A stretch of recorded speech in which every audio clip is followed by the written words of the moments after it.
Today we're talking about Korea's version of the BMW 4 Series Gran Coupe or the 3 Series depending on how you slice it. The Kia Stinger. The name, it's trying a little too hard. It probably sounds cooler in Korean, although Japan will always be the goats of naming cars. Although, I don't know, the US maybe. Anyway, other than the name, this car has a lot going on. In the last 15 years or so, KTM vehicles have expanded their lineups from bland econo-box normie cars to actually pretty decent sports cars, and we're going to make a whole video on that at some point. The Stinger is a prime example. 300 horsepower from a factory inline-4 turbo, can't really argue with those numbers. It's like AMG territory. Regardless of what trim you got, one of the first mods you're going to consider is a new set of wheels because the stock ones kind of suck. Big shocker here, we do specialize in wheels and tires, so in this guide we're going to go over setups for anything badged a Stinger. This info is going to work for cars from 2018 to 2023, base GT, GT2, facelift, non-facelift. I don't own a Kia, there's a lot of trim levels. There are some considerations to keep in mind between different trims, cars with Brembos for example. Now before I show you what the fitment looks like, hit the subscribe button.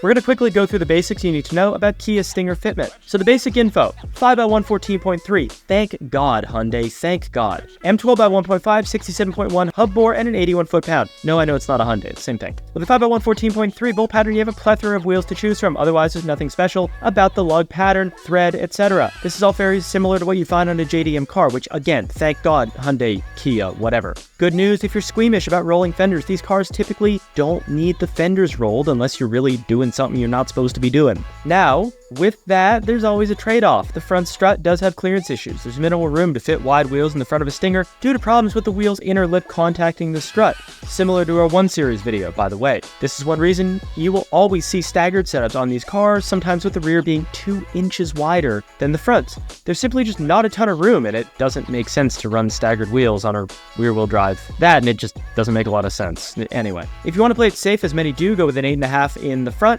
9 should work with the correct offset, but might require rolling your fenders or stretching your tires or doing whatever. It's a balancing act. 9.5 is a coin toss and should probably be reserved for cars that wide-body the front fenders, or people that are super advanced and just aren't watching this video. If you're watching this video, 8.5, correct offset, call it a day. We're going to look at various offsets later on in the video. Some coilovers might actually decrease the real estate. It's not free real estate, depending on how long the springs are. In that case, the tire would be the contact point rather than the barrel of the wheel. Keep this in mind if you plan to use coils with thick tires. Now, if you have a GT model, congratulations, you bought a pretty cool car. GT1 and GT2 will come equipped with Brembo brake calipers. With these cars, the minimum wheel size is 18-inch, and even then, not all 18s, specifically multi-piece ones, will fit as clearance is dependent on the barrel shape of the wheel. Caliper to wheel face clearance is pretty good as the calipers are inset quite a bit. Other cars like the Evo 10 or the 350Z are notorious for having calipers that stick way out and contact the face of the wheel. Fun fact, this is called X Factor, and it's a pain in the ass. Still, you should be mindful of this when choosing wheels. Don't get some super high offset thing. The majority of cars on our list are going to include Brembos, so we did include notes for setups that require wheel spacers. Now getting into some examples of Kia Stinger fitment, the most popular size for aftermarket wheels on this platform is 19-inch. It's a bigger car, and 20s also work great but aren't quite as popular. As we discussed, 18s can have problems clearing Brembo calipers, and frankly, it's just an awkward size on a larger car. We'll look at 19s first as that's the preference, but we also included some examples of 18s and 20s. Feel free to skip ahead if you're looking for those sizes. As a personal note, I always think of it in like Mercedes, 18C class, 19E class, 20S class.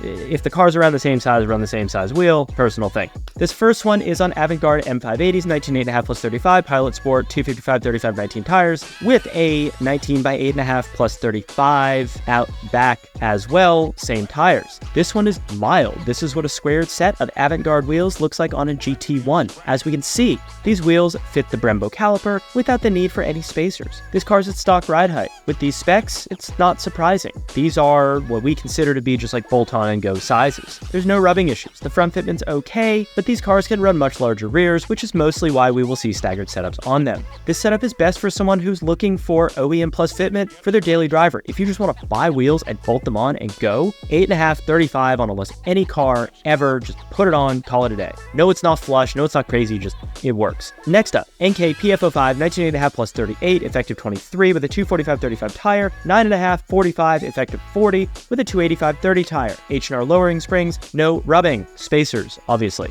This GT2 is on a staggered set of NKP F05 wheels, which look really cool. The front specs are similar, but 15mm spacers make it stick out an extra ½ inch and really dial in the fitment. A 9.5 rear wheel is a healthy increase from the factory 8.5, but nothing that will require fender rolling or modification, even with the 5mm spacers. This is another car with factory Brembos, and the spacers were required with this wheel setup to clear the front caliper. This car's lowered on H&R springs, and the stinger isn't too high even on factory suspension, so even just a set of lowering springs like these H&Rs does a lot for the ride height. You don't always need coils, and you retain the factory adaptive dampers, which I know I like in my cars, so you might like them in yours too. Springs allow you to keep them, coils delete them.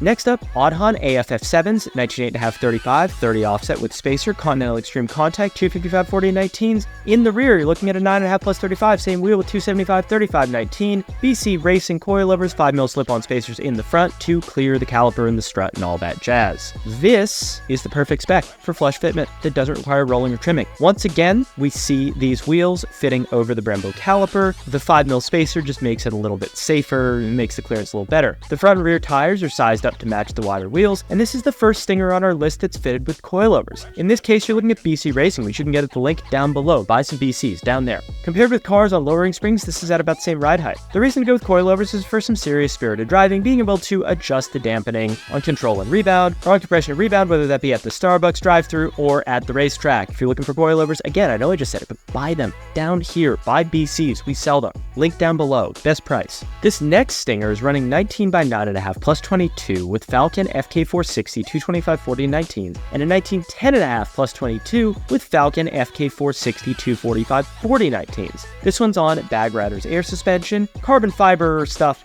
everywhere, rolled fenders in the front, pulled fenders in the rear, no rubbing when aired up, but as always, try driving it aired out. So far, we've seen stock suspension, springs, and coilovers, and so it's only right if we look at a Stinger that's on air. Needless to say, these specs are much more aggressive than the previous ones, and that's going to be the case with most bagged cars. Normally, there'd be a ton of poke. However, with the appropriate camber adjustment, suspension arms, and stretched tires, this car is able to achieve show-stopping fender-to-lip fitment. Now, this isn't for everyone. This isn't for someone just getting started with fitment, and it's definitely not for someone who wants to hit the track, but this look is fantastic. It does take a lot of trial and error to perfect, but when you get it right, you get it right. To make the 9.5 wide front wheels fit without contacting the struts, aftermarket wide-body fenders were used. They give it a nice wide stance to really complete the look. Now let's get into some 20s. 19s are preferred by me, by you, by Stinger owners, but 20s are a close second. It's hard to say which suits the chassis better. Check out the examples and decide what looks best to you. If you have a Stinger, I don't want to steer you one way or the other, but if you don't buy 19s, I'm going to laugh at you. I'm kidding. Buy 20s. Buy whatever, as long as you buy them from me.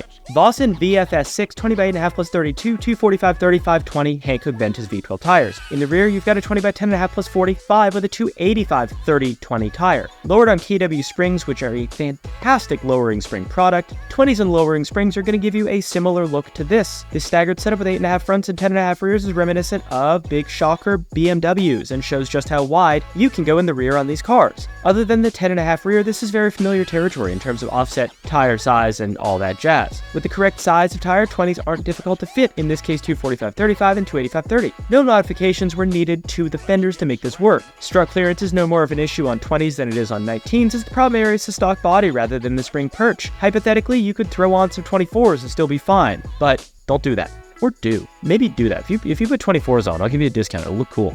Now, some Volk Racings. G12 specifically 20/9+35 with a 245/30 Continental Extreme Contact tire and a 20/10+40 with a 245/30 Continental Extreme Contact tire again. Bag Riders air suspension kit, very popular here. Adjustable rear control arms, fenders rolled, fenders pulled. Another reason to run 20s is if you want to slam your car on bags. This size of wheel with nice thin rubber band tires is a formula for getting the tucked stance look, if that's what you're going for, where the fender covers like half the wheel. This is a nice comparison to the other bag Stinger we looked at, which was fender to lip hella flush type fitment. If you want us to make a video talking about tucked versus poke versus all that, drop in the comments. With 20s, we see the rear wheels tucked nicely into the fender arches. Let me know your thoughts on KDM cars with JDM wheels. Pretty sweet pairing. Of course, you can find TE37s to go on a Stinger along with any other type of car ever, but this owner opted for Volk G12s, a pretty underrated 12-spoke wheel from Volk Racing, using the same technology as the TE37s, but in just a different wheel style. If you're looking for G12s or TE37s or any Volk Racing wheels, you can get them at the link down below in the description. 18s are not very popular, but I'm including an example here for you if you're looking for the lightest possible wheel setup to track your Stinger. If you have Brembos, you need to be really careful about what 18s you choose. You can buy them off our website. We're going to work with the manufacturer. They might fit, they might not fit. We're going to always confirm for you before we send them to you.